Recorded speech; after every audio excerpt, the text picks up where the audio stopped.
চলো আজ একসাথে রেড সস পাস্তা বানাই। প্রথমেই আমি নিয়েছি আমুল বাটার। এবারে আমুল বাটারটাকে কড়াইতে দিয়ে দিয়েছি। তারপর এখানে বাটারটাতে পনিরগুলো টুকরো টুকরো করে ভেজে নিয়েছি, আর এদিকে গরম জলের মধ্যে সমস্ত পাস্তাগুলো দিয়ে দিচ্ছি। আর এদিকে আমি একটু একটু করে সবজিগুলো সব কেটে নিয়েছি, দেখতেই পাচ্ছ। গাজর কাটা হচ্ছে, তার সাথে নিয়েছি ক্যাপসিকাম, এদিকে টমেটো পেস্ট করেছি, তার সাথে দিয়েছি লাল লঙ্কা, ঠিক আছে। আর আদা পেস্ট করেছি। আদা আর টমেটোটা কিন্তু একসাথে তোমরা পেস্ট করবে না, তাহলে কালারটা রেড আসবে না। এরপর কড়াইতে তেল দিয়ে একে একে সমস্ত সবজি, তার সাথে সেদ্ধ করে রাখা সুইট কর্নগুলোকে দিয়ে দিয়েছি। তারপর একসাথে সমস্ত সবজিগুলোকে ভেজে নিচ্ছি।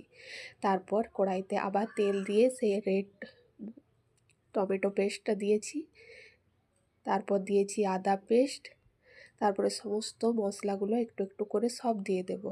তারপর একটু ভালো করে নাড়তে হবে কড়াইতে। একটু টাইম নিয়ে করবে যাতে খুব ভালো করে মশলাটা ভাজা যায়। তার সাথে দিয়েছি রেড সস এর জন্য টমেটো কেচাপ। তারপর ভালো করে মশলাটা ভাজা হয়ে গেলে সমস্ত সবজিগুলো দিয়ে দিয়েছি, তার সাথে দিয়েছি পাস্তাটা। এরপর খুব ভালো করে এগুলোকে একসাথে নাড়িয়ে নিতে হবে। একটু টাইম নিয়ে করবে, তাহলে সমস্ত সবজিগুলো খুব ভালো করে মিলে যাবে।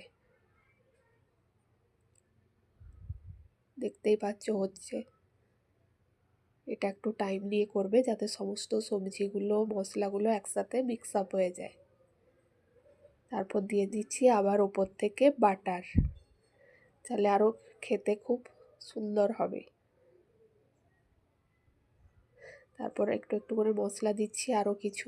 তোমরাও তোমাদের পছন্দ মতন চিজও অ্যাড করতে পারো, তাহলে আরও টেস্ট ভালো আসবে। আর দিচ্ছি ফ্রেশ ধনেপাতা, এটা দিলে ফ্লেভারটা খুব ভালো আসে খেতে,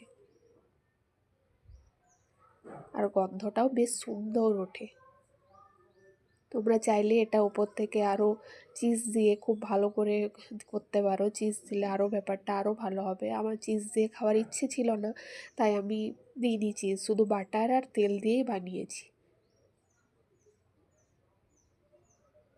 দেখতেই পাচ্ছ খুব ভালো করে এটা মিক্স হয়ে গেছে। এবারে প্লেটে সার্ভ করে দিচ্ছি। খেতে কিন্তু খুব সুন্দর হয়েছিল, তোমরাও চাইলে বানাতে পারো।